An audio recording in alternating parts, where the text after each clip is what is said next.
Hello students, एक बार फिर स्वागत है आपका my YouTube channel the institute of genius chemistry. जैसा कि हमने पिछले लेक्चर में आप लोगों को बायोमोलिक्यूल्स के टॉपिक ग्लूकोज के बारे में बताया था। ग्लूकोज की बनाने की विधियाँ, भौतिक गुण के विषय में चर्चा की थी।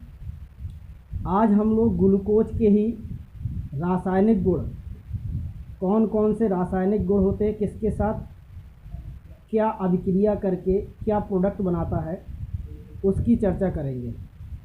तो ध्यान दीजिएगा सभी लोग। सबसे पहले ग्लूकोज के रासायनिक गुण। ग्लूकोज के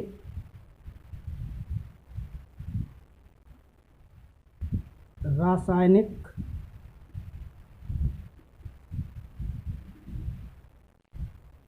गुण। इसमें सबसे पहली अभिक्रिया है एसिटिल क्लोराइड के साथ क्रिया। Reaction with CH3COCl। Acetyl chloride के साथ क्रिया जब ग्लूकोज करता है तो इसमें जितने भी हाइड्रोक्सी समूह होते हैं वो सभी के सभी पृथक हो जाते हैं। ये आपका ग्लूकोज है।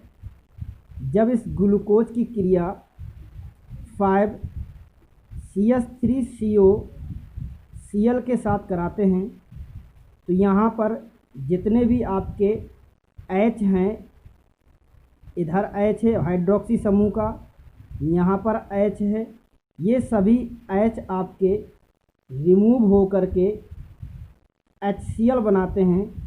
क्योंकि 5 आपके H हैं, 5 आपके Cl है, तो 5 HCl निकल गए और CH3CO जहाँ जहाँ से H निकाले हैं उधर सब जगह फिट हो जाएंगे। ये आपका हो जाएगा CHO, यहाँ पर होगा CO, CH3 का होल 4 हो जाएगा और ये आपका CH2O, CO, CH3 हो जाएगा। इसका नाम होगा ग्लूकोज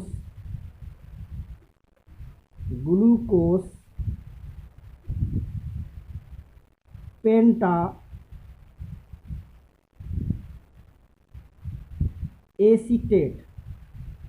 इसका नाम होगा ग्लूकोज पेंटा एसीटेट। इसमें आपका एक महत्वपूर्ण क्वेश्चन बना करता है, कहेगा कि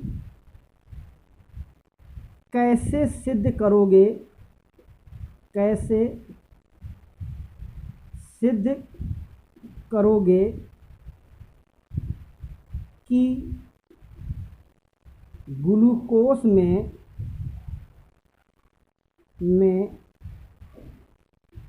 5 हाइड्रोक्सी समूह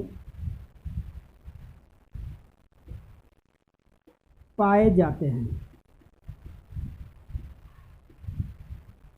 तो आपको यही वाली अभिक्रिया शो करनी है। अगर बाय द वे मान लो आपको ये अभिक्रिया भूल जाती है, तब आपको दूसरी अभिक्रिया है, जब रिएक्शन हम लोग कराते हैं, reaction with PCl5 phosphorus penta chloride. अगर इसके साथ जब हम अभिक्रिया कराते हैं तो PCl5 का भी वही काम है जो यहाँ पर एसिटिल क्लोराइड करता है। क्या? CHOH का होल 4 CH2OH। जब ये आपका PCl5 क्रिया करता है तो हमने आपको एल्कोहल में बताया हुआ था कि ये हमेशा पहले तो 2 प्रोडक्ट बनाता है, एक HCl बनाता है क्योंकि जितने H होते हैं सबको निकाल लेता है।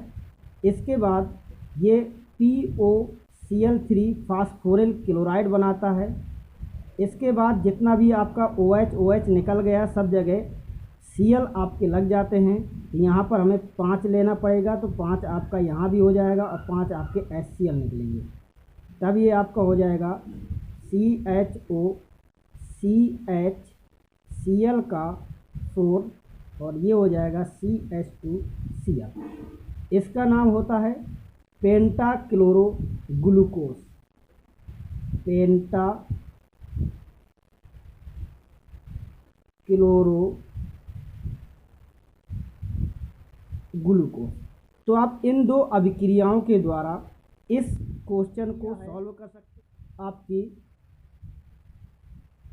रिड्यूसिंग नेचर, अपचायक गुण, थर्ड अभिक्रिया है इसकी अपचायक गुण, रिड्यूसिंग नेचर। इसमें क्या होता है कि जब जो है ग्लूकोज फेलिंग विलयन के द्वारा क्रिया करता है, फर्स्ट अपक्रिया इसमें होगी आपकी रिएक्शन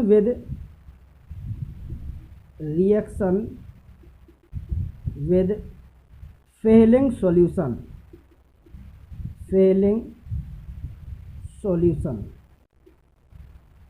फेलिंग विलयन के द्वारा अपचयन या फेलिंग विलयन का अपचयन। इसमें क्या होता है कि जितने भी आपके OH समूह होते हैं उनको टच नहीं करना है और ना ही उनके साथ ये रिएक्शन करेगा।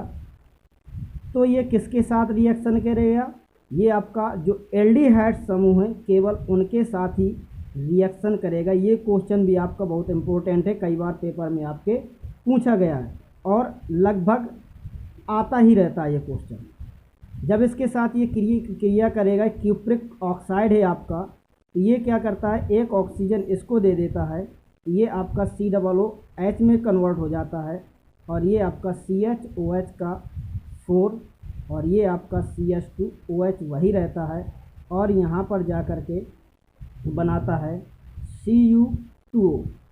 ये Cu2O जो होता है एक लाल अवक्षेप होता है क्यूप्रस ऑक्साइड का, लाल अवक्षेप होता है, रेड PPT हुआ करता है। तो फेलिंग विलयन के साथ ये आपके प्रयोगशाला में भी आपको करना पड़ेगा। अगर आपसे कह दिया जाए कि कैसे सिद्ध करो ग्लूकोज है तो आपको ये चीज़ करनी पड़ेगी। दूसरी, अगर मान लो कि ये रिएक्शन आपको याद नहीं आ रही है इसके अपचायक गुण प्रदर्शित करने के लिए, तब आप क्या करते हो, टॉलिन रिएजेंट के साथ रिएक्शन कराते हो। Reaction with टॉलिन reagent. जब टॉलिन रिएजेंट के साथ रिएक्शन कराते हो तब क्या होता है, सेम काम यही होता है, बस टॉलिन रिएजेंट के साथ ये इस बार रिएक्शन करता है, 4 हो गया और CH2OH हो गया। टॉलिन रिएजेंट का मतलब होता है Ag2O सिल्वर ऑक्साइड, यहाँ से O जा कर के इसमें लग जाता है, ये आपका COOH हो गया और ये CHOH का होल 4 हो जाता है और ये आपका CH2OH हो जाता है और यहाँ पर 2Ag प्राप्त होता है। इसे हम लोग कहते हैं रजत दर्पण, मिरर, रजत मिरर भी कह देते हैं इसको। ये आपका काला अवक्षेप देता है, ब्लैक PPT, काला अवक्षेप।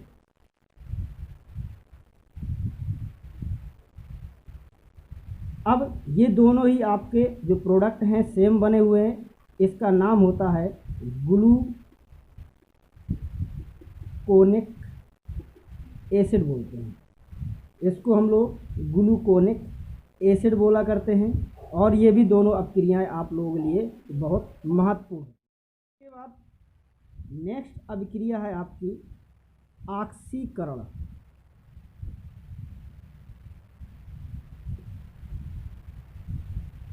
ऑक्सीडेशन।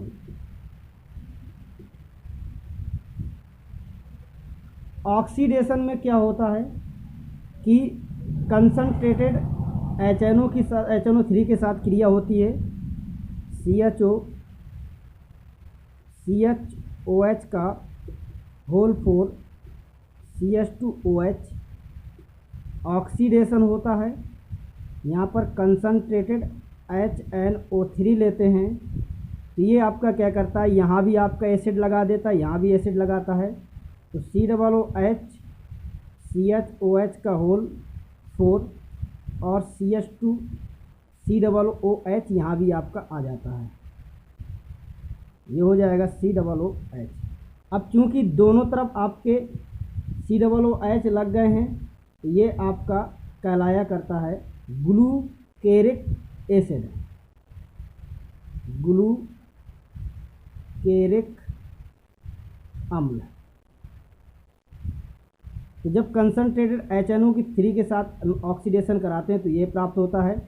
यहाँ पर आपके ये 3 लेते हैं तो आपका एक H2O भी यहाँ से निकल जाता है। इसके बाद एक बहुत ही महत्वपूर्ण अभिक्रिया है जो कि कई बार क्वेश्चन में पूछा गया है कि आप ग्लूकोज से ग्लूकोसाजोन कैसे बनाएंगे। तो आपको क्या करना पड़ेगा, इसमें फेनिल हाइड्रोजीन के साथ अभिक्रिया करानी पड़ती है। हो जाएगी फेनिल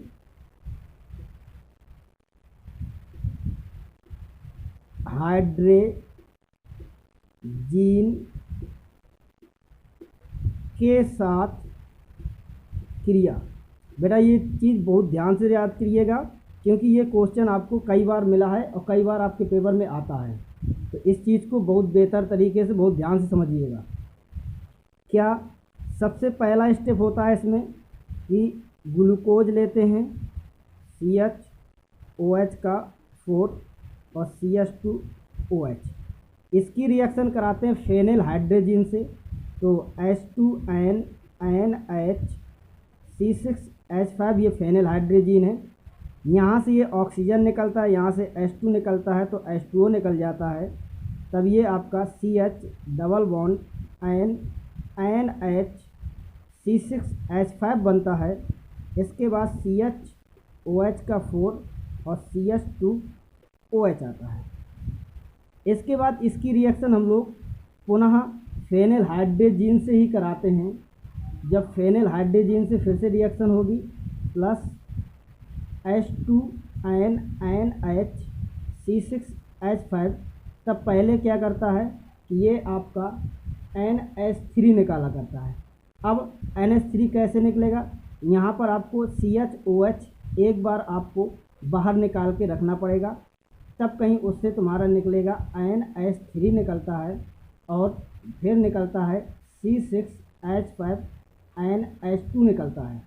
जब ये निकलता है तब ये आपका बना लेता है CH double bond NH C6H5 बनाता है और ये हो जाएगा CO और ये हो जाएगा CHOH का होल थ्राइस हो जाएगा इस बार और ये हो जाएगा CH2OH। जब आपको ये प्रोडक्ट प्राप्त होता है तब इसकी रिएक्शन एक बार फिर पुनः आपको फेनिल हाइड्रोजीन के साथ करानी होती है। ये हो जाएगा CH double bond NH C6H5 CHOH का होल 4 CH2OH, ये हुआ। इसके बाद जब इसकी हम लोग रिएक्शन फिर से फेनिल हाइड्रोजीन के साथ कराएंगे तो H2NH C6H5 के साथ जब रिएक्शन होती है यहाँ से H2 निकलता है, यहाँ से O निकलता है, तो H2O फिर से निकलता है। तब ये आपका CH double bond NH C6H5 बनता है और यहाँ भी आपका डबल बॉन्ड NH C6H5 बनता है और ये आपका CHOH का 4 हो गया और ये CH2OH आ जाता है। ये आपका कहलाया करता है ग्लूकोसा जोन कहलाया करता है। ये आपकी बहुत महत्वपूर्ण अपक्रिया, फिर से समझ लीजिएगा। पहले ग्लूकोज की रिएक्शन हम लोग एक बार फेनिलहाइड्रोजीन से कराते हैं तो एक वाटर मॉलिक्यूल निकलता है, तो ये आपका बना क्या था, ग्लूकोज फेनिलहाइड्रोजोन बनता है। इसके बाद फिर से इसके साथ रिएक्शन कराते हैं तो अमोनिया निकलती है और एनिलीन निकलती है। जो भी इसका माध्यमिक प्रोडक्ट बनता है उसको उठा करके फिर से एक बार फेनिलहाइड्रोजीन के साथ रिएक्ट कराते हैं तो आपको ग्लूकोसाजोन प्राप्त होता है। इसके बाद नेक्स्ट अपक्रिया है इसकी HCN के साथ क्रिया। HCN के साथ क्रिया, रिएक्शन विद HCN। जब HCN के साथ रिएक्शन कराते हैं ये आपका इस प्रकार से, और यहाँ CHOH का होल 4 होगा, CH2OH होगा। आपको पता है कि एल्डिहाइड कीटोन में हमने पढ़ाया हुआ था कि जब भी HCN के साथ रिएक्शन होगी यहाँ से ये बॉन्ड टूटेगा, प्लस आएगा माइनस होगा, ऐसे यहाँ पर माइनस आएगा, इसमें प्लस आया करता है, तो H इसमें चला जाता है, CN इसके साथ लग जाता है, तब ये आपका CH एक तरफ आपका Cl लगता है, एक तरफ आपका OH लगता है, और CHOH वही रहेगा और CH2OH में भी कोई फर्क नहीं आएगा। इसको हम लोग कह देते हैं ग्लूकोज साइनोहाइड्रिन बना करता है, ग्लूकोज साइनोहाइड्रिन बना करता है। इसके बाद इतनी आपकी ये रिएक्शन बहुत महत्वपूर्ण थी जिनको आपको पढ़ना ही पढ़ना है। अब एक रिएक्शन और है जो आप लोगों को पढ़ना है, क्या कि यदि इसमें जो है ग्लूकोज को C6H12O6 का अपचयन यदि हम लोग HI रेड फास्फोरस की प्रेजेंस में कराते हैं, 100 डिग्री सेल्सियस पर कराते हैं, तब ये आपका C6H14 बनाया करता है। इसको हम लोग कहते हैं नॉर्मल हेक्सेन कहते हैं। ये भी आपकी बेटा बहुत इम्पोर्टेंट रिएक्शन है, कई बार ये पेपर में आपके पूछी गई है।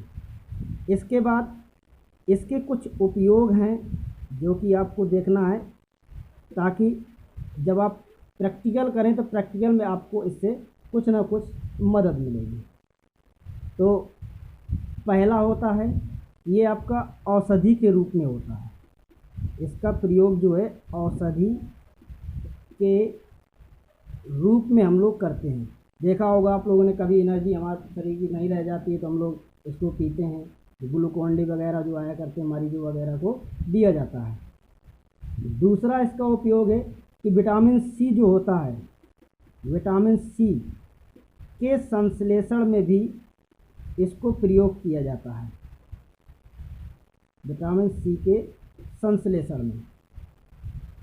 तीसरा जो उपयोग होता है ये आपका, इसमें हम लोग क्या करते हैं, जो टॉफ़ियाँ वगैरह होती हैं, मीठी गोलियाँ होती हैं जो होम्योपैथिक में बनाई जाती हैं, और टॉफ़ियाँ वगैरह भी इसमें बनाने के काम में आता है। मीठी गोलियाँ तथा टॉफ़ियाँ बनाने में भी इसका उपयोग किया जाता है। इसके बाद जो फलों का प्रिजर्वेशन करते हैं, परिरक्षण करते हैं, उसमें भी प्रयोग किया जाता है। फलों के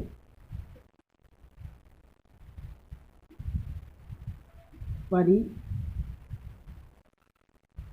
में।